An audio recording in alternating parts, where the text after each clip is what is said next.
گھر کو بنانے لگتے ہیں اور جب آپ اپنے گھر کو جو ہے وہ اپنے خون اور پسینے سے سینچنے لگتے ہیں تو آپ میں جو ہے وہ ایگریسونیس آئی جاتی ہے. آپ اپنے گھر کی کسی دیوار پہ, کسی فرش پہ, کسی چھت پہ جو ہے وہ جب آپ بنا رہے ہوتے ہیں, آپ اس پہ محنت کر رہے ہوتے ہیں کھڑے ہو کے, تو آپ اس پہ کہیں سے بھی کمپرومائز نہیں کرتے.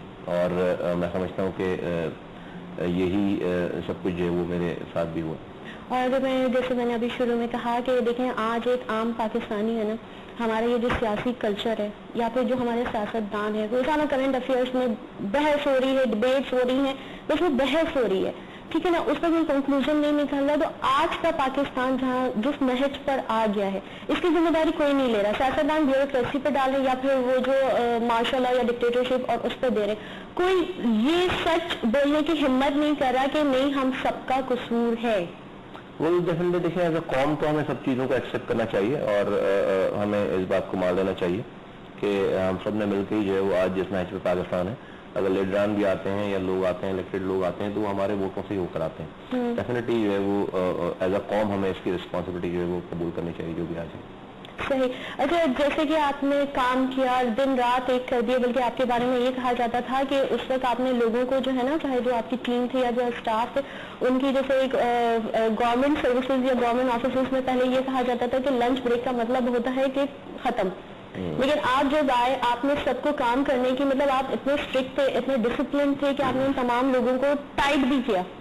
ڈیفینیٹلی اسی وجہ سے جو ہے 9 سے 9 بجے سے لے کر 5 بجے تک کام کرنے سے سب کچھ جو ہے وہ اتنے 62 سالوں کا کام جو ہے وہ نہیں ہو پاتا, اور اس کے لیے ایکسٹرا کام کرنے کی ضرورت تھی. کیونکہ ہم ایز اے قوم سوتے رہے ہیں بہت عرصے سے, تو اب جاگ کر ہم نے بھاگنا شروع کیا اور پھر ہم 24 گھنٹے جو ہے وہ کام کرنے لگے. تو ہم سونے کی ہماری عادت کہاں سے آئی؟ میں تو ڈپینڈ کرتا ہے کہ جو ہے وہ جو آپ کو چلانے والے ہیں, جو ملک کے رہنما, جو سربراہان گزرے ہیں, اور جو پارٹی سے سربراہان گزرے ہیں, جو ملک کے صدور اور وزیر اعظم گزرے ہیں, ایکچولی جو ہے وہ اچھائی یا برائی جو ہے وہ اوپر سے نیچے ٹریکل ڈاؤن افیکٹ ہوتا ہے, اس کا نیچے سے اوپر نہیں جاتی ہے. تو جیسا جو آپ جس طرح سے چاہیں گے اس طرح سے نیچے جو ٹریکل ڈاؤن ہوتا ہے. مثلا صاحب, اور میں پاکستان کی سیاسی تاریخ کو نا, تو میں نے کہا کہ ہم جو عادت آتی ہے, جو بھی گورنمنٹ آتی ہے, اس کا ایک ہی کام ہوتا ہے کہ وہ مطلب الزام در الزام, مزاحمت کی سیاست ہوتی ہے, مفاہمت کی نہیں ہوتی. ٹھیک ہے, سٹی ڈسٹرکٹ گورنمنٹ مطلب لوکل گورنمنٹ کا ایک سسٹم آیا, اسے اس لیے ختم کر دیا گیا یہ کہہ کے کہ یہ ایک ڈکٹیٹر کا لایا ہوا تھا.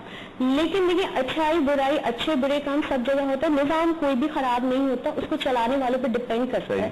ٹھیک ہے, اب ایک تسلسل چل رہی تھی, ایک ترقی چل رہی تھی کراچی یا حیدرآباد یا بہت ساری ایسی جگہ جہاں کے اس کے فروٹفل ثمرات آ رہے تھے, لیکن اس زمانے کو لے کر کہ نہیں یہ ایک ڈکٹیٹر کا لایا ہوا نظام تھا, اس کو ختم کر دیا جائے یا اس کو ڈیلے کر دیا جائے, اس کو روک دیا جائے. نظام تو جو ہے وہ کسی کا بھی لایا ہوا ہو, اس کو اس میں اس بات پہ میرے خیال بحث نہیں ہونی چاہیے کہ اس کا لایا ہوا, یہ دیکھنا چاہیے کہ وہ کیا ہے. میں سمجھتا ہوں کہ جس نظام کو, اگر آپ اس نظام کو ڈکٹیٹر کا نظام کہیں گے, تو جس نظام کو لانے کی بات ہو رہی ہے وہ بھی جنرل ضیاء الحق کے نظام کو لانے کی بات. 2001 جنرل مشرف کا نظام تھا, 79 جو ہے وہ 1979 کا نظام جو جنرل ضیاء الحق کا لایا ہوا نظام تھا. کیونکہ جنرل ضیاء الحق جو ہے وہ الیکٹڈ ووٹوں سے آئے تھے, کیا وہ تو بھٹو صاحب کو پھانسی لگا کر اس کے بعد جو ہے وہ صدر بنے تھے, تو وہ تو سب سے بڑے ڈکٹیٹر تھے ایکچولی, اور کوئی بھی اس پہ, سب لوگ اس پہ متفق ہیں.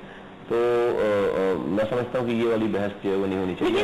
جمہوری نظام میں بھی تو ہمیں فروٹفل ثمرات نہیں دی. اس وقت حالات ایسے ہیں کہ لوگ سڑکوں پر آ گئے. ایون اگر آپ نے ابھی پچھلے دنوں دیکھا, ٹرانسپورٹ کا صرف کرایہ بڑھنے پر لوگوں نے اتنی شیلنگ کی, اتنی پتھراؤ کی, اتنی مطلب لوگ اتنے فرسٹریٹڈ ہو گئے ہیں. تو کیا جمہوری نظام بھی ہمیں فائدہ دے رہا ہے عوام کو؟ یہی بات ہے کہ جو سسٹم کیا ہے, نظام کو چلانے والوں پہ ڈیپینڈ کرتا ہے کہ وہ کہاں سے آ رہے ہیں, کیسے کر رہے ہیں. یہ تو ہم بلیم دیتے ہیں کہ جمہوریت میں نہیں ہوتا کام, یا جو ہے وہ ڈکٹیٹرشپ میں کام نہیں ہوتا.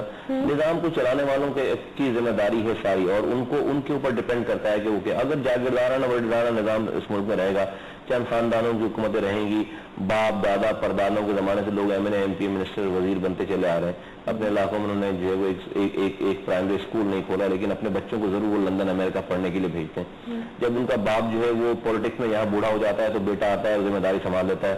پھر اس کا بیٹا جاتا ہے لندن امریکہ پڑھنے کے لیے. سمجھتے ہیں کہ وہ پارلیمنٹ کی سیٹ جو ہے بالکل انہیریٹڈ ہی ہے نا. آپ دیکھیں کہ 80% جو ہے وہ پارلیمنٹ کی 90% سیٹیں جو انہیریٹڈ ہی ہیں باپ داداؤں کے زمانے, خاندانی پالیٹکس. تو اس طرح کا میوزیکل چیئر ہے سارا. ابھی اس کی باری ہے, کبھی اس کی باری. ایک کزن جو ہے وہ ایک پارٹی میں ہوتا ہے, دوسرا کزن دوسری پارٹی میں ہوتا ہے. اپوزیشن ہو یا حکومت ہو, آپ کی دونوں چیزیں گھر میں ہی رہتی ہیں. آپ